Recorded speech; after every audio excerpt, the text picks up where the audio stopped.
The Laboratory of Dr. Smith by Ross Shand.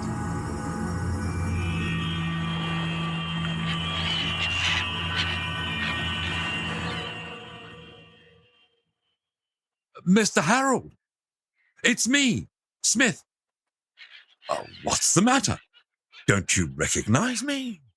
Smith grinned widely. I saw right the way through his mouth to the dark tunnel of his throat. Of course, I do. I just didn't notice you at first. It was a lie. I hadn't recognized him. Even now it was hard to see in this new figure any trace of the man I had known. Since our last meeting, Smith had undergone a terrible transformation. When I met him last spring, he'd been the usual sort, a quiet, intense man with glittering black eyes. Quite the typical look for a scientist. His hands had fidgeted nervously at his sides. His skin had been sickly and white, like a sheet of lab notes. Now, though, that same skin was a ruddy pink colour, and the eyes were large and bulbous. He grabbed my hand to shake it. The grip was far tighter than it had any right to be. He had immense, fat fingers. They were like boa constrictors, coiling around my hand and squeezing the life out of me so tightly that I had to pull my arm away. Ah! My hand ached from the pain. And for a moment, I wondered if the injury had been deliberate. But the grin on Smith's face seemed real. I concluded that it must have been accidental. I'm sorry, I did not immediately recognize you, Dr. Smith. You seem changed. I am changed. Most wonderfully changed. And I have no intention of keeping the changes to myself. With this invention, soon, the whole world will be remade. Now, isn't that a fine thing? Indeed. I thought this a little theatrical. Such theatrics did not fit well with his character, so far as I remembered it. But I did not like to take the wind out of his sails. I let him lead me to the taxi. Dr. Smith lived by the cliffs in a little seaside town. Marine life is essential to my research. So the fish are cheaper here? Not really. In fact, that has nothing to do with it. It's more that being by the sea helps my mind find the proper thoughts. I have to be near the sea to hear its voice. Do you see what I mean? Well, of course. That makes perfect sense. I lied again. I did not like being in the cab with Dr. Smith. I found that he sat too close to me for comfort. I hated being near him. I hated his strange skin, his swollen hands, and the shape of his face. The whole front part of his head seemed to lean forward somehow, like a horse. And his smile. How he kept smiling. Somehow that terrified me most of all.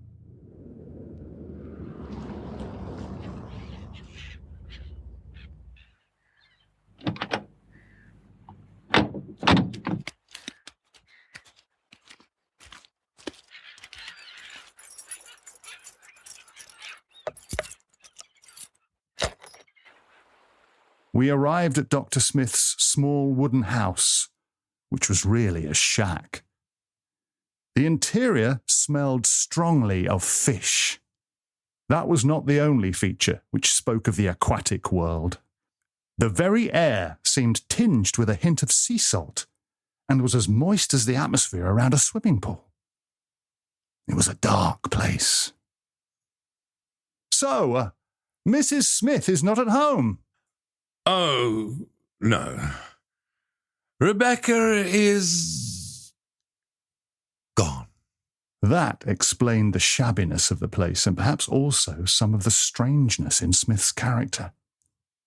Divorce changes a person. Sometimes I think men are affected worse than women. I'm sorry to hear that. I am divorced myself. No, it's better this way.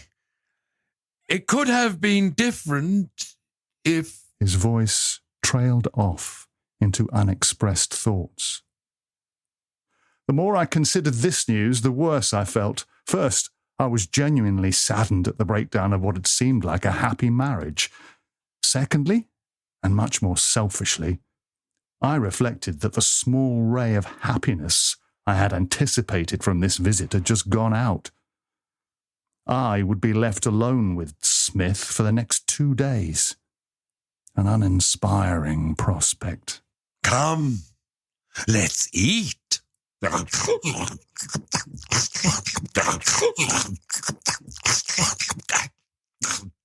Dinner was fish, and more fish, served near raw. The flavour and texture both disgusted me, but clearly Smith had built up a tolerance to the stuff. After only a few bites, I looked up to find Smith already ripping through his second plate. His face was coated with the glistening juices. The life of a bachelor had been a bad influence on his table manners. After dinner, we went through to the sitting room. It was time at last to begin the real business of my journey. So, Dr. Smith, tell me more about your invention. My aim is to create a synthesis of marine and terrestrial life. To create men capable of colonizing and, who knows, conquering the entire aquatic world. To what end? To what end? He glared at me, the pink colour in his face turning an ugly shade of red. To address the problem of overpopulation, for one. But really, we shouldn't focus on just the utilitarian aspect. There are worlds to be conquered. 70% of the planet lies underwater. It is our destiny to colonize it. You can't measure that in pounds and pence, and if you don't see the worth, I will not be able to explain it to you. We have had this conversation before. You will remember what the conclusion was. My employers were not satisfied with your appeals to higher purposes. We chose to limit your funding to a bare minimum. Indeed.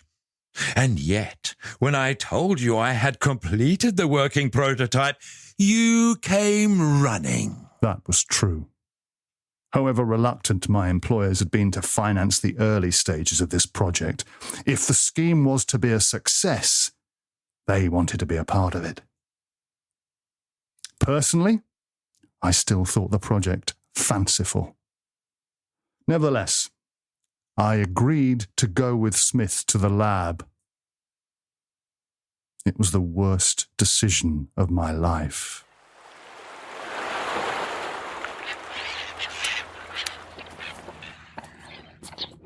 I had to walk next to him. It would be hard to say exactly what was wrong with this walk, but there was something enormously discomforting about it. He seemed to slide along the ground rather than stepping, his legs bending in all directions, his knees tilting at unnatural angles. I should have laughed at him. Instead, I just felt more repulsed. There was nothing in the scenery to encourage any alteration in my sentiments. The cliffs were bleak, the sea cold and hostile, and the only sound was the rattling shrieks of the gulls. The lab was as dark and unhomely as the house we had just come from. Smith showed me his beakers and some diagrams, even some sketches he had made outlining an underwater colony, Mark I. All around the walls were glass tanks of dead fish, their eyes vacant and staring. Other tanks were divided neatly by organs, guts in one container, kidneys in the next, and so on. A barrel of salt water held tentacles, neatly chopped. One thing, though, was missing. Where's the proof? The proof? Yes, the proof that your invention works. That's what I need to see. Until I see that, there's no point in showing me anything else. You will have your proof presently.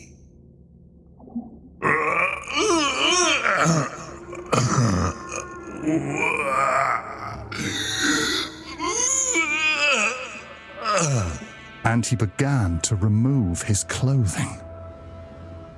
Dr. Smith, what on earth are you about? Hush, hush, hush, child.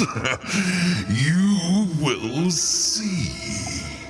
And see I did.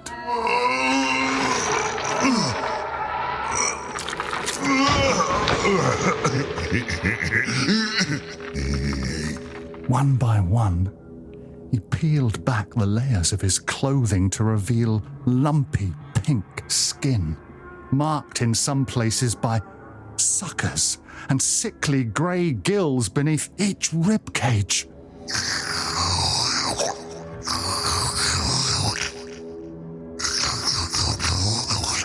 The gills seemed to stir a little as they tasted the air. The lips puckered, opening and closing. This was only the first phase. He did all this while standing upright, like a man. A moment later, having stripped off the last item, he allowed himself to relax.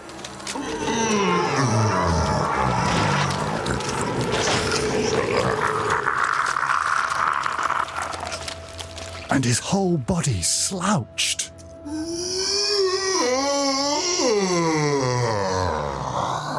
That was the most sickening part of the whole thing, seeing his face bend forward, suddenly doubling in size.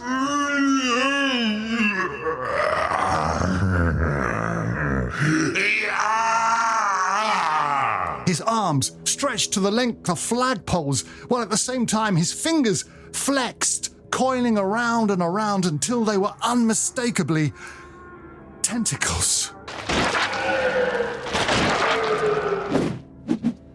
The octopus is our best friend.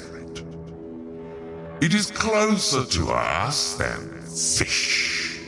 It makes for a stable combination. And then there are advantages to tentacles. They will be useful for the work. He gestured with one of his tentacles to the colony plans he had drawn up.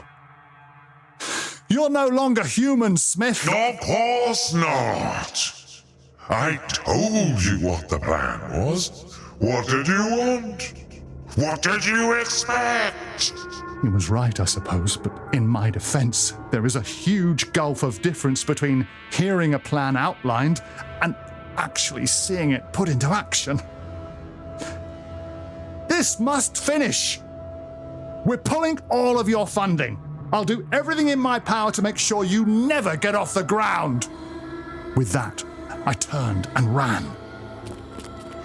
Stop! Stop!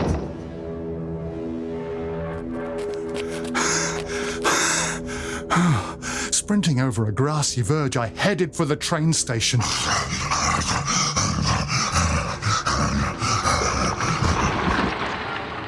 I won't warn you again.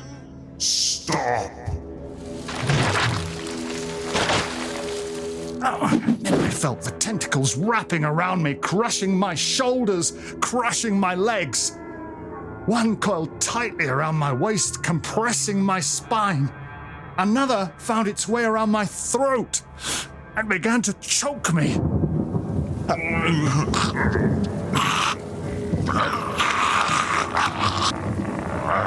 I cursed the damn weather.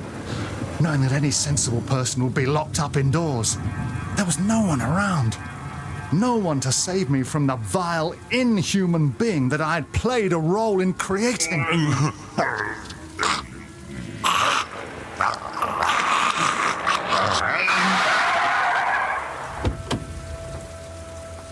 Stop it, Charlie! It was Mrs. Smith. Oh, you? Now you come back. And what? Point a gun at me? I won't let you kill this man! But he wants to ruin everything. The colonies, all of it. Look at yourself, Charlie! I don't even recognize you anymore! You're a beast! That's what you are! And it all has to stop!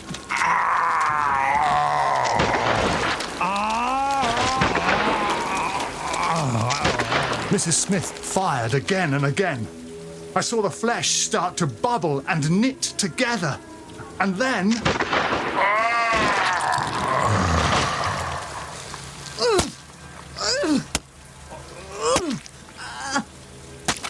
The next thing I knew, Mrs. Smith was chopping me free with a machete that she had brought with her from the car boot.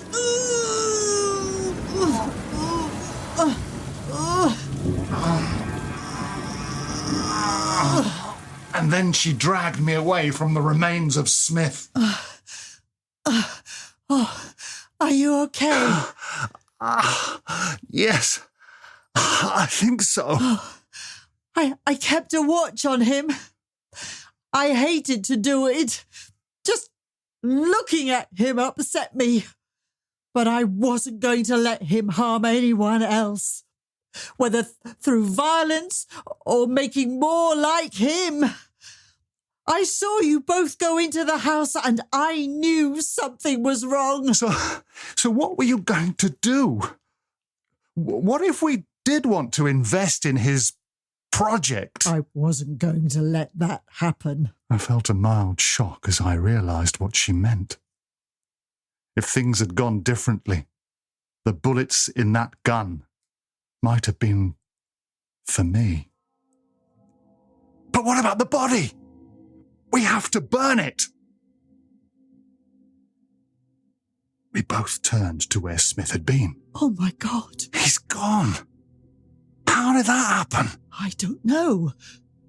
Octopuses can regrow their limbs, but this... quick! Mrs. Smith ran faster than I could, following the slimy trail that Smith had left behind in his escape. She ran to the cliff's edge, where the trail stopped abruptly. What? What does this mean?